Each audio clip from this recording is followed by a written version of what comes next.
Guys, we're back for another exciting episode of the Hashtag Wednesday Match Play, and I'm pumped for tonight's guest for a couple of reasons, because this guy's a golfer. Like, you know me, I like to play golf, right? Like, I'm a Tiger fan and I'm a golfer. I had a conversation recently with someone asking about Tiger and the Masters, and I said, if he's not playing, I'm not watching, and they were baffled by that. And I'm like, whatever, I'm a Tiger fan first, I'm a golfer second. But tonight's guest is a legit golfer, and we're going to talk about all the different tours that he's played on. That's right, multiple tours that he's played on. So he's got to be a stick if he's playing on some of these events. He's played in a couple of PGA Tour events. He's got web.com status. He's played. Yeah, we're going to get to all that. But tonight's episode is going to be fun because we're just going to be talking about golf. That's pretty much it. I was talking to Scott Stevens from Eat Sleep Golf, and I was like, what's kind of the focus of this episode? And he said golf. And I was like, well, we got to have a brand, right? Is it PGA Tour? Is it web.com? Is it Canadian Tour? And so web.com is kind of the focus. So hopefully he'll talk a little bit more about that. But we're just going to get started by introducing him and let him give us a quick elevator pitch of who he is. So Mike Van Sickle, welcome to the Hashtag Wednesday Match Play. Ricky, thanks for having me. I appreciate it. Pumped to be here. Like I said, my name is Mike Van Sickle. I've played just about every tour mildly. Spent a full year up in playing PGA Tour Canada in 2015. I've had web.com tour conditional status. This is my third year having that.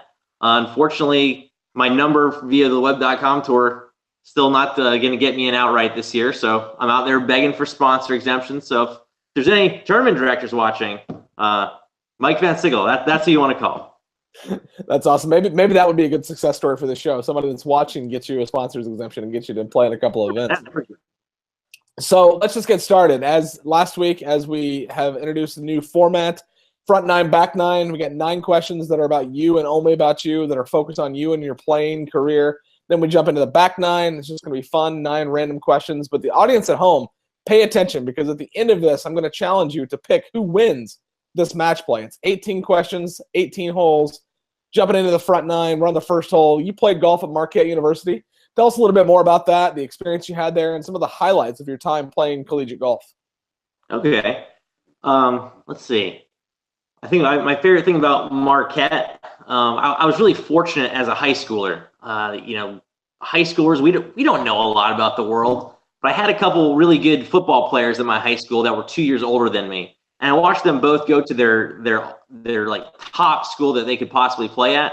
And I watched them sit for 2 years behind, unfortunately, better, stronger players. So I kind of realized early on that I wanted to go somewhere that I knew I would be able to play. And Ohio State, Kent State, a couple good Ohio golf programs had some interest, but I chose Marquette because I knew when I might struggle, there wasn't so much talent around me that I wouldn't be able to still compete in tournaments. And that's how you get better is playing in tournaments and and practicing being in competition. And despite the winters in Milwaukee not being terribly warm, let's just say that we racked up some frequent flyer miles when we were there. But I really enjoyed my time at Marquette. Probably I won 5 times my senior year. The biggest of which, sort of my highlight at Marquette, was I won the All-American Sun Bowl Classic down in El Paso. I was paired with Ricky Fowler and Jorge Campillo the first 36 holes.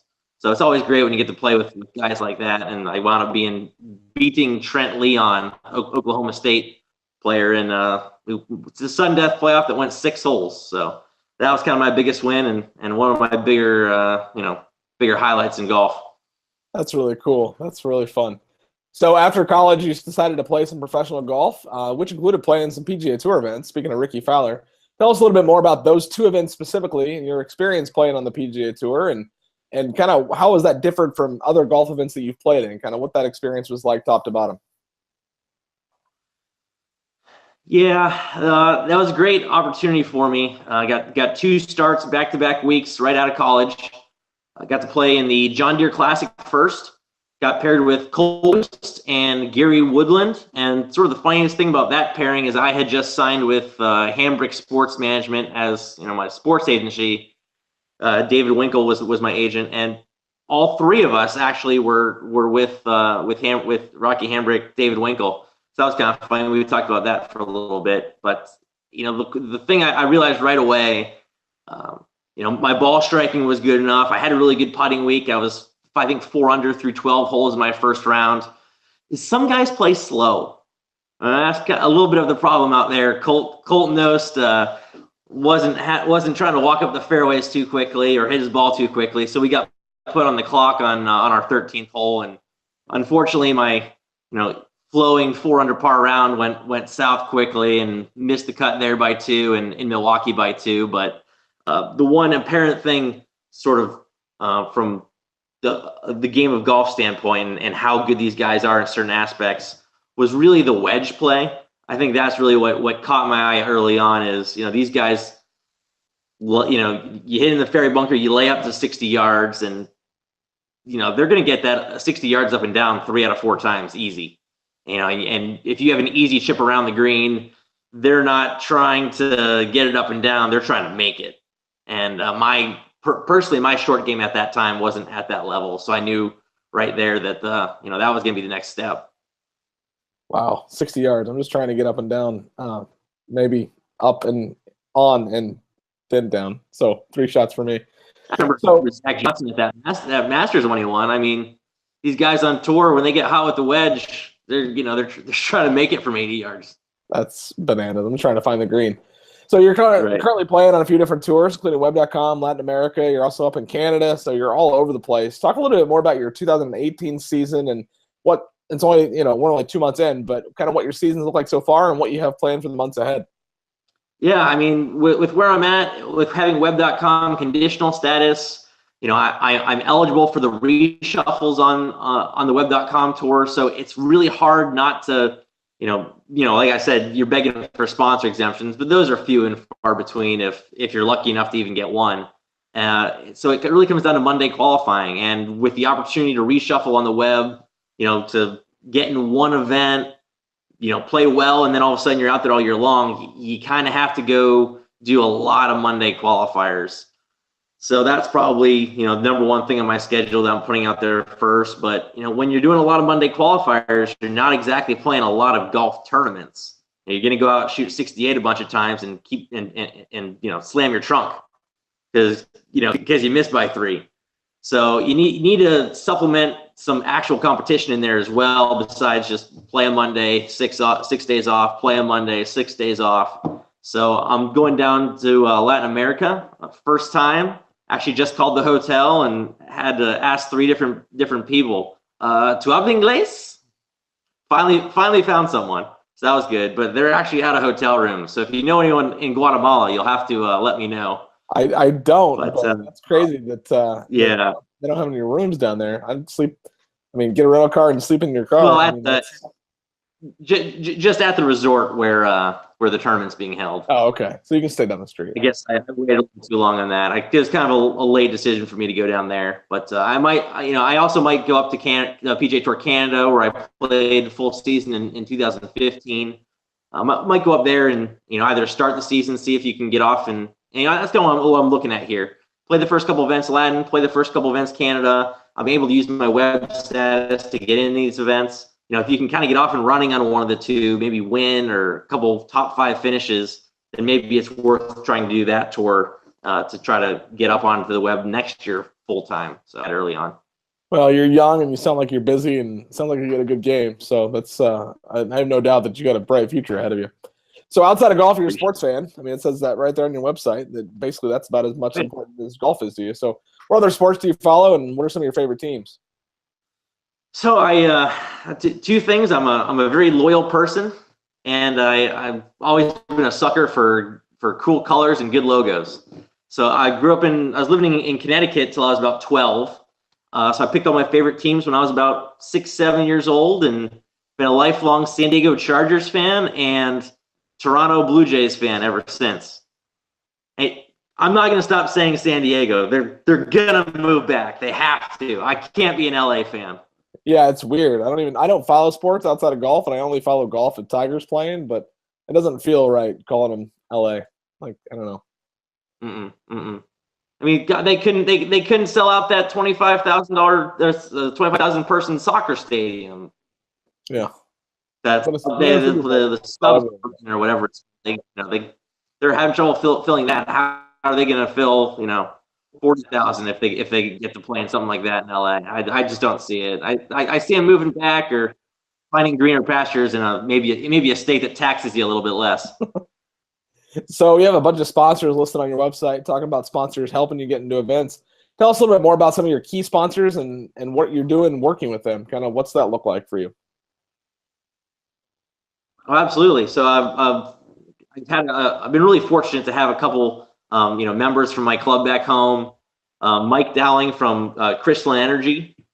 He's been a big help ever since I turned pro. I had a good buddy of mine who was sort of his go-to caddy for playing at the club, and my buddy introduced the two of us, and I was fortunate enough to really play well and impress him when I got the chance to play with them, and he's been on board ever since. They're sort of a energy, they help your company to save money by helping you. They'll go to the energy company for you, get you a better price, fix you in. Your company's saving money. They're making money because you're saving money, and then the energy company is happy that they're getting more business from these companies. So that's kind of a fun thing that they do, and he's helped me out a lot for 6-7 years now. Also have AKF Court Reporting. Another member from our club. He started off with doing just court reporting, and has done so well. His company actually does all the text in PNC Park, our baseball stadium. So you go to a baseball game and something pops up, and Johnny wishes Lisa happy birthday. That's their guys back there, inputting it all into the system and throwing it up there for everybody to look at. And I actually picked up a third sponsor this year, Adams Capital Investment. I'm really excited to have them on this year, and hopefully I can get our logos on out on the TV screen somewhere this year. That's awesome. Well, it sounds like you're definitely out there grinding and fighting, and that's cool that they put the characters up on the board. That'd be a fun job, just typing names. I'd misspell the names though. So what advice would you give a young aspiring golfer currently playing at the college level and looking to pursue a professional career? I mean, it's hard. I mean, these guys are good, talking about shooting 68 and going home missing it by 4. But what kind of advice would you give to somebody at that level?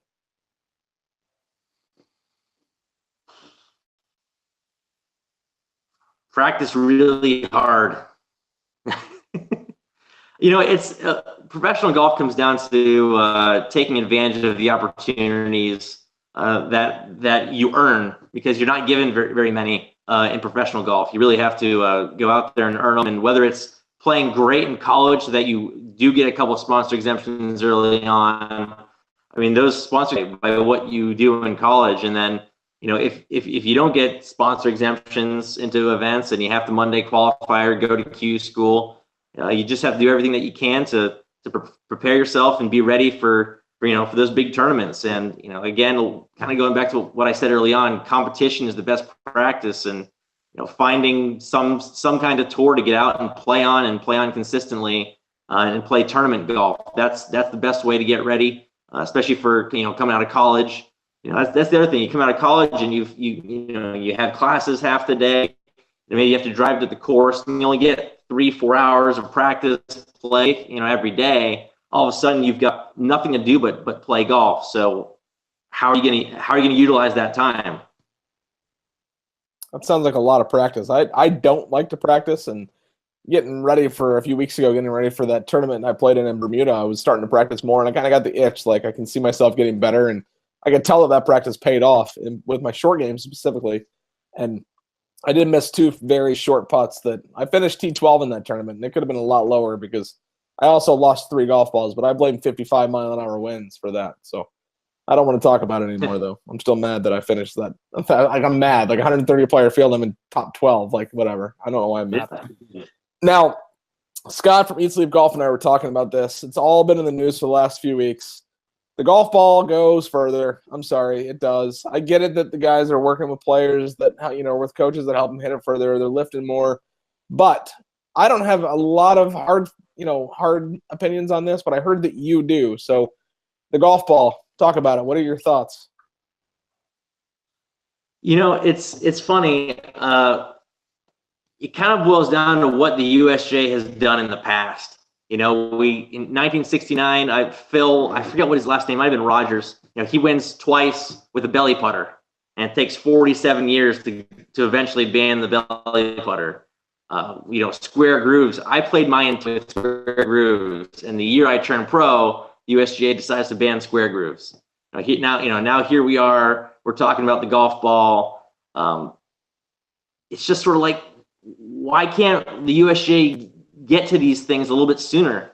That's sort of the real problem that we're facing in golf is it takes them 20 to 40 years to deem something illegal. It's like, well, if this was the NCAA, they'd be going back and taking championship banners down from 25 different schools. For how long did they wait to deem something illegal? It's just sort of like, maybe they should have done more research and limited the technological increase in the game. Because Jack Nicklaus at the Honda was saying that he thinks the ball should be dialed back, but he's not wrong. That's the funny thing. It's just that it's kind of too late. The USGA has thought that those other things weren't. They feel like it's never too late. But why do we keep penalizing these? A 23-year-old coming out of college right now, he's not played he's played a one-piece ball his entire life because he was 5 years old the last time they were playing wound balls, and he's never played one of those. So why are we making all these professionals change their game after so long? I just don't like it, and I'm pretty sure Tim Clark still doesn't like it. I'm all for bifurcation though. Like, I don't need to hit the ball 300 yards. I don't hit the ball 300 yards. But I don't get impressed when a guy hits it 352 and drives a par 4. Like, that's not exciting for me as a golf fan, and that doesn't impress me. Like, it might sound contradictory, but I don't think that we need to change these rules after 25 years. But bifurcation was the solution to the problem. Right when these things happened. Is it too late to go back now? I still think it is. We've played too much tournament golf at this point. When was the last time Tiger Woods was playing an actual wooden wood? Never. Maybe when he was in junior golf. I just think you're taking a big chunk of history and saying, well, we kind of have to ignore this now because now we're going to go back to wound balls and wooden woods. But it would have been the solution if they just could have foreseen this technological problem coming. Good point. It'll be curious to see what happens because it's only been kind of in the news for the last season and a half. So Mr. Palmer banged the drums to get rid of square grooves, and eventually he was successful. And Mr. Nicklaus, when the best players of all time open their mouths and take a stand on something, I think more often than not the USGA listens and tends to agree with them. So you've played a lot of golf courses. You've traveled all over the world. What are some of your favorite courses and destinations that you've visited over the years?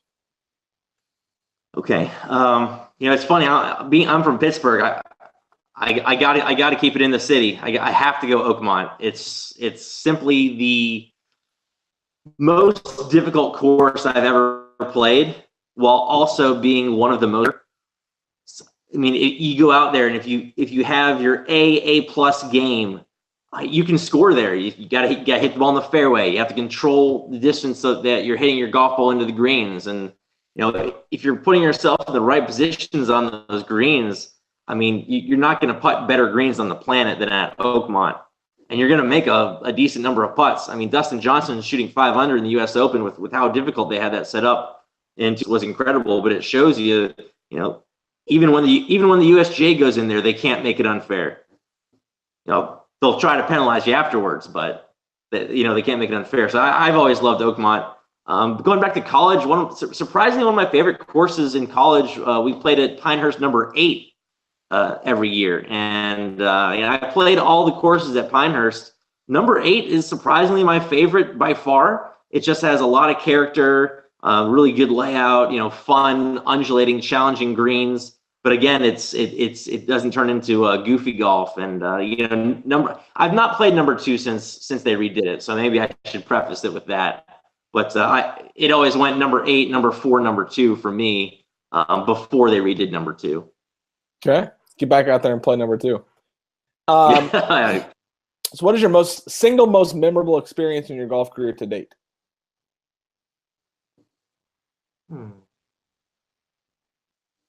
Just kind of all of the evenings when I was a 6, 7-year-old and getting out of elementary school, and my dad would pick me up and we'd go to Yale Golf Club in New Haven. We'd drive a half hour over there and we'd get to play about five holes before dark.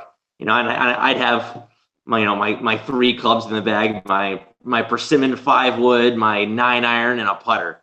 And we'd just go out and play. He'd tee me up at about 100, 150 yards in every hole, and just playing till dark. I mean, those are still the best days when you get to go play some holes with dad, and you're enjoying a beautiful evening, and you're just out there till dark. I mean, there's just nothing better than that. I mean, I know that's not the sort of career answer to the question, but that's just when someone asks you what's your favorite thing in golf. I mean, it's hard for your brain not to go to those father-son moments. I think that's one of the great things about golf in general is we all get to have some kind of moment with that, whether it's with a father or with a son or mother-daughter. There you go. All right, that's fair. Keep it fair. So that was the front 9, and I don't know who's in the lead right now. We need to check the leaderboard, but the back 9 is going to be a little bit more fun. Let's cut the seriousness. Let's jump to some fun questions that are a little bit more about you and about golf and some fun things. So we're headed to the back 9. You ready? I'm ready. Bring it. Speaking of those golf balls, what golf ball do you play? I play the Strixon Z Star XV. Really? For this very often. version. Yeah. So I'm a Cleveland Strixon guy. I know somebody on Twitter that would appreciate that. I'll make sure that I tweet her the link to this. So that's fun. Perfect. So please do. I will. She's a big fan of anything that happens with Cleveland Strixon, so she's pretty active on Twitter. So she'll get a kick out of that. Now there are a lot of golf movies, and we're similar age, so I'm hesitant to ask this in case you get the answer wrong. But what's your favorite golf movie? I'm a sucker. I really am. As much as fun as Caddyshack is, all the great lines in Caddyshack. When I sit down and scroll through there's a lot of golf movies on TV.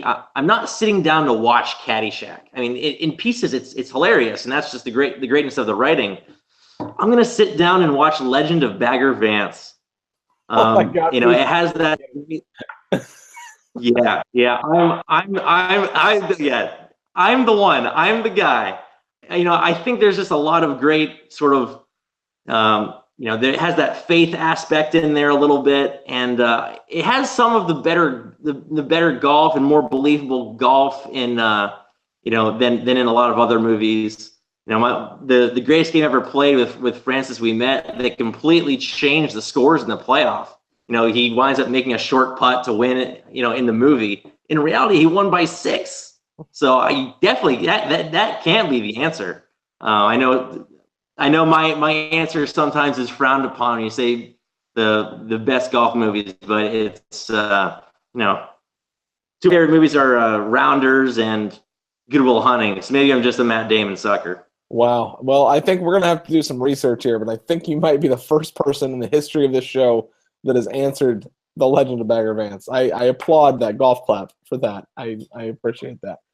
Now the Masters is right around the corner. I know who's gonna win, but who do you think is gonna win? Oh, that's a good question. Who's going to win the Masters? Is it Tiger? No, it's not Tiger. Well, not Tiger. I think you're wrong. I think he's playing the peak in Augusta. the dude cannot. Go ahead.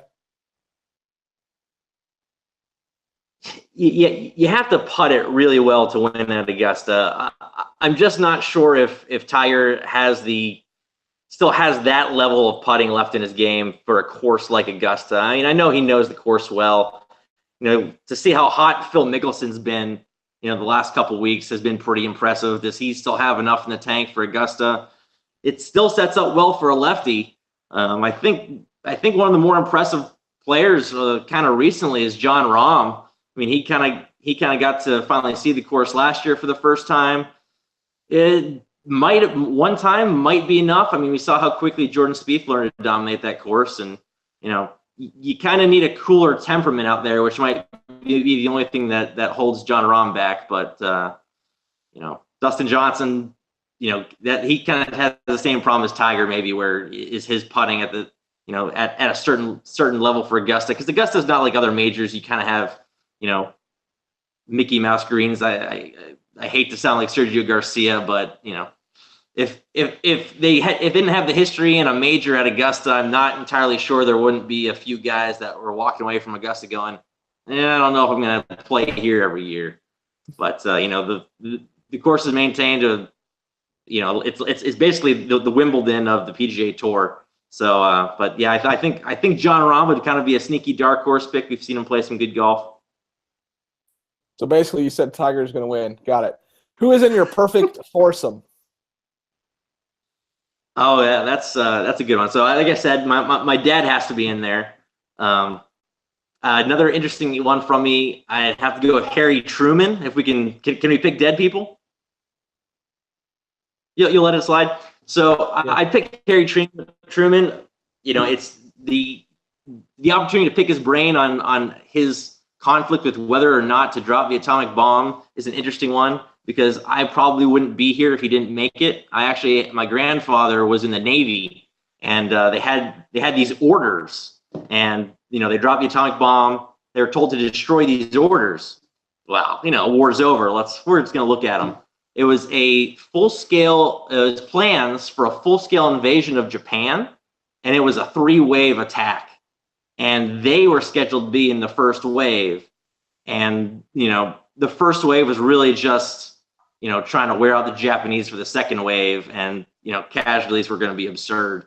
So in all likelihood, my grandfather probably wouldn't have made it had, they not dropped the atomic bomb and had invaded Japan instead. So, the opportunity to play with Harry Truman would be a great one. And then, got to go with the man, the myth, the legend, Shooter McGavin for our fourth.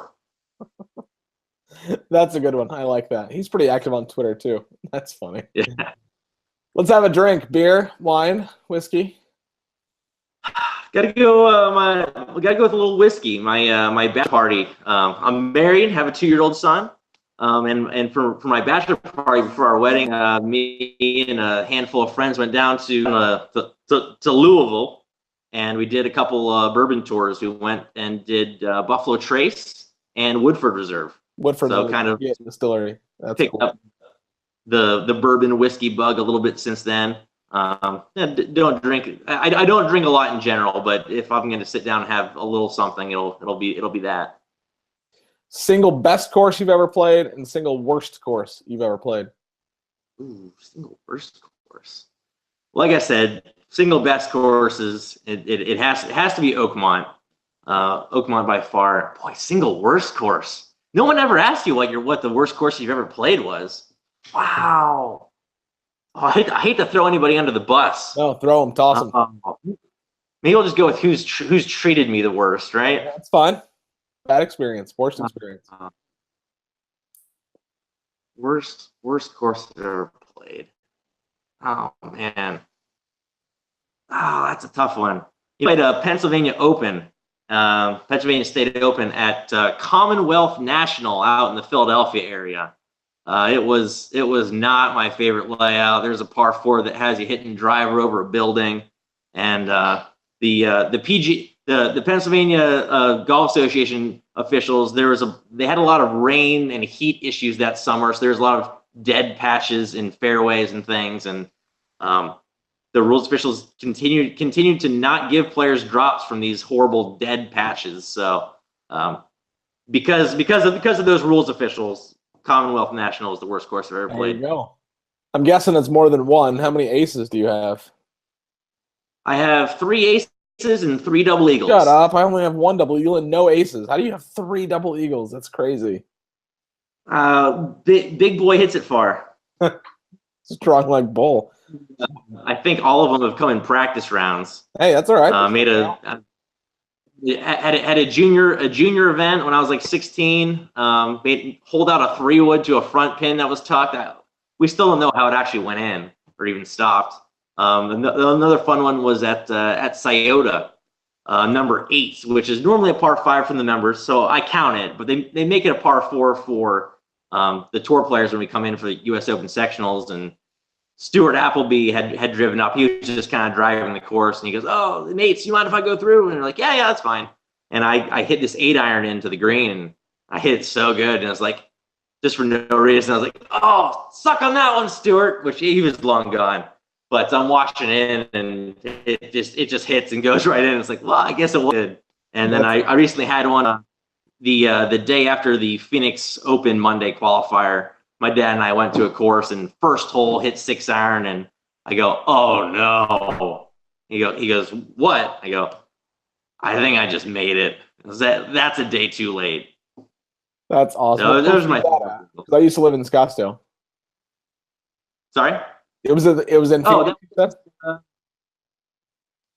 what was the name of that? It was like a little rundown hotel. There's like Arizona Hotel Golf Club or something.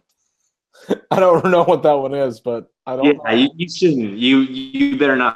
It might make your worst list.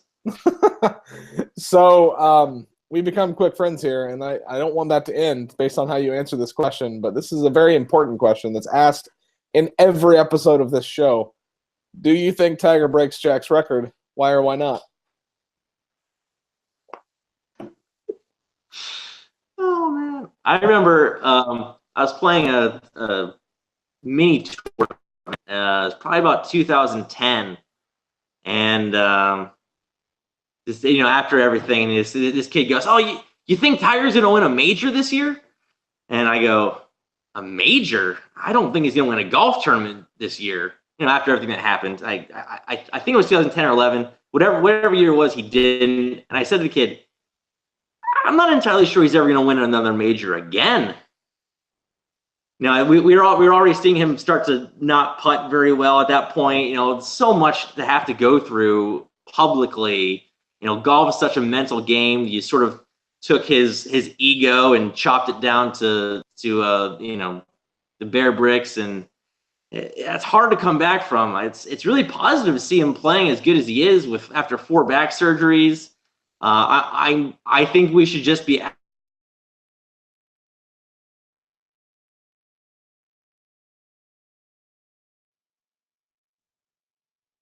Oh no, I can't hear you. Oh, there you go. Okay. Hear me now? Sorry. Yeah.